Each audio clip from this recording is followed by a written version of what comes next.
Was there a moment for you all, like in the beginning of the series, when you felt like the moment you knew you had this brother dynamic, that like this was gonna work? Was there like a specific? It was a long time ago, but. I would say the first time that we met and read together for the Studio Network. Oh. All right. Yeah.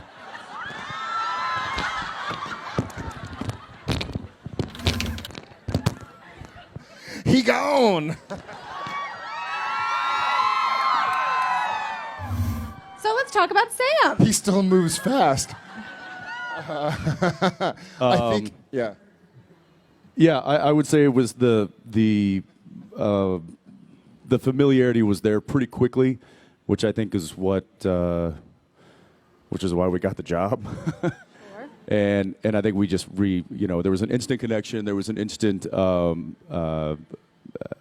We had a lot of things in common right off the bat, and there was nobody else there, which was really nice. Because when you're auditioning for a part and there's nobody else there reading against you, the pressure's kind of off. So we were able to just be chatty with each other and not have to worry about other people. But I think right away when we read that first day and then they came out and they said, "Okay, congratulations, guys, you got the job," and I thought, okay, I could certainly work with this guy for as long as they let us. For 3 years. Forever. I agree. And just for the sake of being different, there was a moment, it was season 2, and I'm sure these moments happened before this, but what sticks out to me is there was a moment when Sam was possessed by the Meg demon. What was that called? Born Under a Bad Sign. I kept thinking Bad Day at Black Rock. So Born Under a Bad Sign, my character gets possessed by a demon and ultimately gets exorcised. And the scene ends and the demon has been exorcised from my vessel. And Sam is sitting right next to Dean.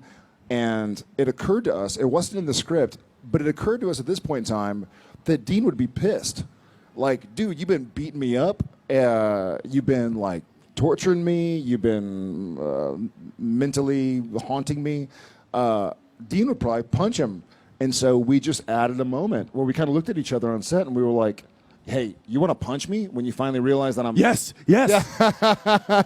And so sure enough, we had it and we just were like, hey, keep it rolling after the lines end. And Sam gets possessed and sitting there.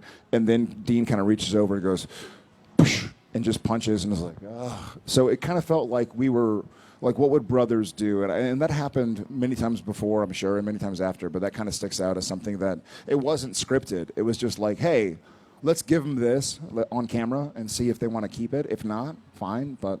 Which now we see in the scripts. Now we'll have, our dialogue written out by the writers, but then in the stage direction, it'll say, and... if Jensen wants to add a few other things here, he's welcome to. It's like, oh, thanks, guys. Does it say if Jared wants to add a few? Yeah, no, it does. It says, but it like gives us... What's that supposed to mean? Just curious.